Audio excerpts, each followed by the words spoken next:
Video එක බලන්න කලින් වීඩියෝ එකට ලයික් එකක් දාලා අපේ channel එකට subscribe කරන්න. ඔන්න ඉතින් අලුත් දවසක් උදා වුණා. පිටිසර ගම්මානයක ගමරාල කෙනෙකුයි ගම හාමිනී කෙනෙකුයි ජීවත් වුණා. මේ දෙන්නට හිටියා චුට්ටි දුයි කියලා ලස්සන දුවෙක්. ගමරාල කලේ හේන් ගොවිතැන්. හාමිනෙත් පුළුවන් හැම වෙලේම ගමරාලට උදව් කළා. ගමරාලට ලොකු ආසාවක් තිබුණා ලස්සන ගෙයක් හදාගෙන Tamanගේ පවුලත් එක්ක සතුටින් ජීවත් වෙන්න. ඉතින් රෑදවල් නොබලා හැමදාම හේන් වැඩ කරලා ලස්සන ගෙයක් හදාගත්තා. අලුත් ගෙදර සතුටින් පිරීලා තිබුණා.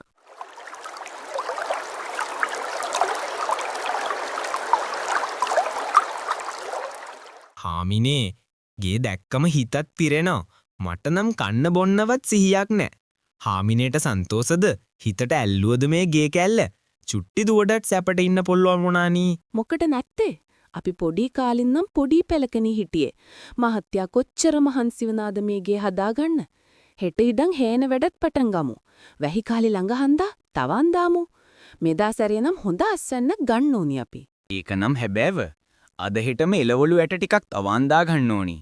සිරිසෝමා අයියයිමත් මන් දැක්කා හේන් වැඩ පටන් අරන්. අපිට මේ සැරේ හොද ගාණක් ලැබුණොත් චුට්ටිව හොඳ ඉස්කෝලේකට දාගන්න පුළුවන්. ඊයේ මං කඩමණ්ඩියට යද්දිත් සුමන අක්කලා කතා වුණා අපිට දැන් සරු වෙලා කියලා. හා හොඳයි. මං එහෙනම් හේන පැත්තට ගිහින් එන්නම්. කෙල්ල ඉස්කෝලේ ඇරිලා ආවම හාමිනෙත් එන්නක හෙන්නම්.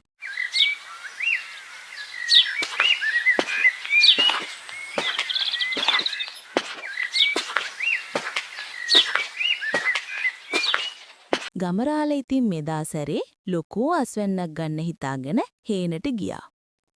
කැලේ මැද්දෙන් තමයි ගමරාලගේ හේන තිබුණේ.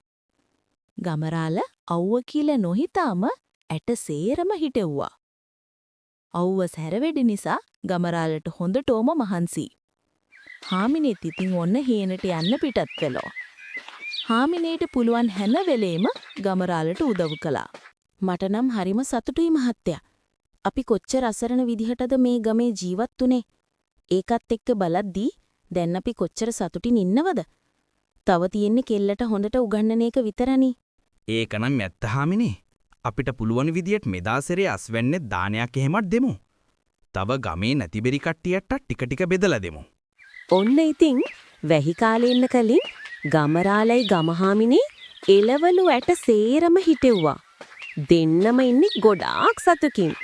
දැන් ඉතින් සාත්තු කරලා අස්වනු කාලේනකන් ඉන්න තමයි තියෙන්නේ.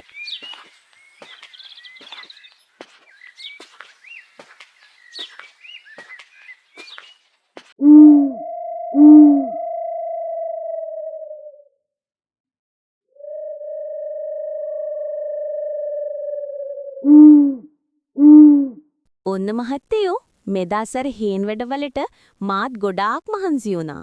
හම්බෙන සල්ලි වලින් මටත් කොටහක් ඕනි හරිද? මටත් සාප්පු සවාරි යන්න පුළුවන්. හප්පොච්චියේ කමන් නෑ. හරි හරි. දෙන්නම්කෝ ඉතින් තව ටික දවසනේ.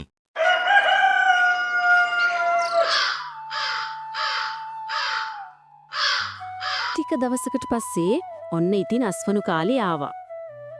ගමරාලටයි ගමහාමිනේට ඉවසිල්ලක් ඇත්තම නැහැ හේනට යන්න. උදේම ඔන්න චුට්ටිවත් ඉස්කෝලේවත් යවලා දෙන්නම ඔන්න හේනට යන්න ලෑස්ති වුණා. ගමේ හැම හේනකම අස්වනු සරුසාර නිසා ගමරාලත් බලාපොරොත්තු ඇතුවයි ගියේ. හිතුවා වගේම ඔන්න ඉතින් ගමරාලගේ හේන එළවලු වලින් පිරීලා තිබුණා. වට්ටක්කවල් ගෙඩි වලින් පිරීලා තිබුණා. මිරිස්කස් කරල් හැදිලා පිරීලා තිබුණා. ගමරාලට හරීම සතුටුයි. අනේ මහත්තයා බලන්නකෝ මේ හේනි ලස්සන. එළවලු වලින් පිරීලා ජීහින්. මට නම් හිතා ගන්න බෑ. ඇත්තටම මේ අපේ හේනද කියලා. අපි හෙට එවිත් එළවලු ටික අරන් යමු. නේද මහත්තයා? දෙයියෝ අපිට බැලුවා හාමිනේ. මුළු හේනම එළවලු වලින් පිරීලා. මේක නම් අදාගන්න බෑ මට. විජහට ගෙදර යමු. කෙල්ල ඇවිල්ලා ඇති දැන්. හෙට උදේම එමු හාමිනේ.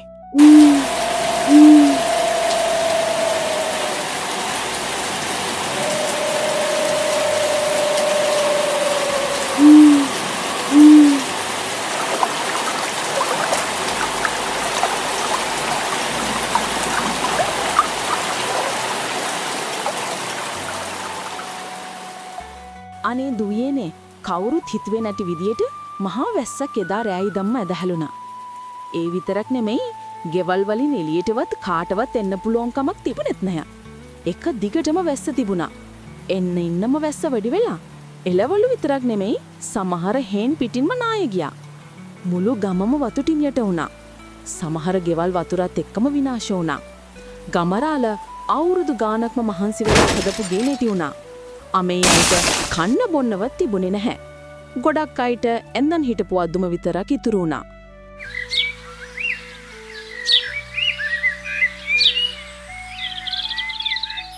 ටික දවසක් යද්දී හිමින් වැස්ස අඩු වෙලා ගියත් සිදුවන විනාශය එහෙම්ම තිබුණා.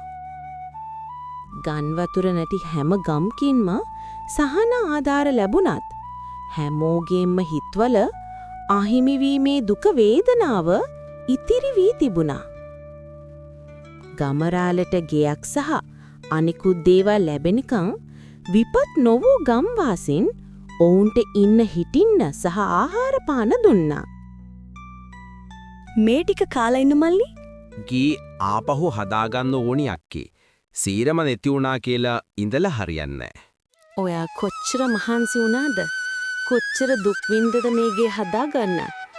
අපි ආය හදමු මහත්තයා. තිබුණටත් වඩා හොඳට ගේ හදාගන්න අපිට පුළුවන්.